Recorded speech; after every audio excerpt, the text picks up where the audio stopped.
हम सबके घरों से जो कचरा निकलता है, कभी सोचा है वो जाता कहाँ है?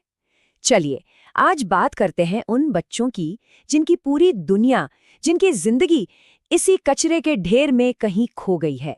और ये चौंकाने वाली बात है कि इनमें से 80% बच्चे महज 11 से 15 साल के हैं। मतलब ये वो उम्र है जब हाथ में स्कूल बैग होना चाहिए, ना कि कचरे की बोरी। सोचिए, क्या यही बचपन है जो इन्हें मिलना चाहिए? और जब बचपन ऐसे बीतेगा तो नतीजा क्या होगा? नतीजा ये है कि इनमें से 74% बच्चे पढ़ना लिखना तक नहीं जानते। ये सिर्फ अक्षर पहचानने की बात नहीं है, ये तो उनके भविष्य के हर दरवाजे पर ताला लगाने जैसा है। इतनी मेहनत और कमाई सुनकर यकीन नहीं होगा। 68% बच्चे पूरे साल में 11,000 रुपए भी नहीं कमा पाते, मतलब दिन के 30 रुपए से भी कम। अब इतने में तो एक वक्त का खाना भी मुश्किल है, सपने देखना तो खैर बहुत दूर की बात है। तो ये जो आंकड़े हमने देखे, ये सिर्फ नंबर्स नहीं है, ये उन लाखों बच्चों की कहानी है जिनका बचपन इस कचरे के ढेर में गुम हो गया है।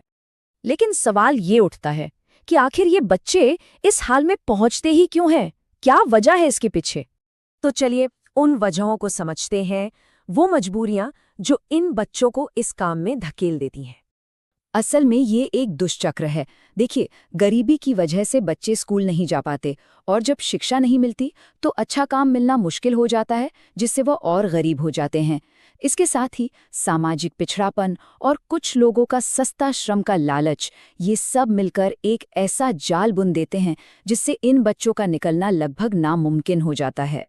ये तो हुई सामाजिक और आर्थिक बात, पर इस काम की एक और बहुत बड़ी कीमत है, और वो है इन बच्चों की सेहत। ये काम सिर्फ उनका बचपन नहीं छीनता, बल्कि उनकी जिंदगी भी दांव पर लगा देता है। ये जो खतरे हैं, ये कई तरह के हैं। करीब 50% तो शारीरिक खतरे हैं, मतलब कचरे में पड़े कांच, ब्लेड या कीलों से कटना, चोट लगना।